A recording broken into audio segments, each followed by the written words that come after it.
من یطع الرسول فقد اطاع اللہ، جو کوئی اطاعت کرتا ہے رسول کی، جس نے اطاعت کی رسول کی اس نے اطاعت کی اللہ کی۔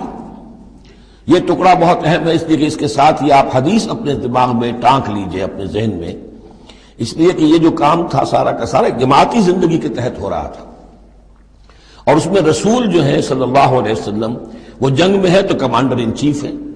لیکن کمانڈر ان چیف کے ساتھ دوسرے چھوٹے کمانڈرز بھی تو ہوتے ہیں، میمنہ پر، میسرہ پر، قلب پر، عقب پر، ہراول دستے پر کون ہے؟ لہذا چین ہے یہ اطاعت کی، سم اطاعت کی،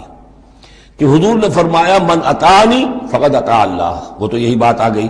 من یطع الرسول فقد اطاع اللہ، من اطاعنی فقد اطاع اللہ ومن عصانی فقد عصى اللہ،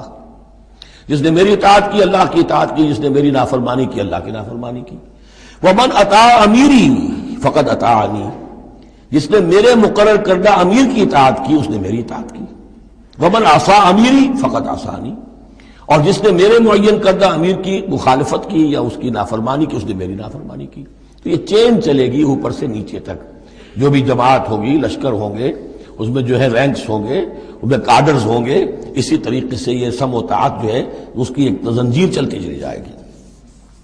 ومن تولیٰ فما ارسلناک علیہم حفیظا، اب جو اس سے منہ موڑ دیں، روگردانی کریں، تو اے محمد صلی اللہ علیہ وسلم، ہم نے آپ کو ان پر داروغہ بنا کر یا ذمہ دار بنا کر نہیں بھیجا ہے، تو پھر اپنا معاملہ اللہ کے ہاں جا کر وہ خود اس کا محاسبہ جو ہے فیس کریں گے۔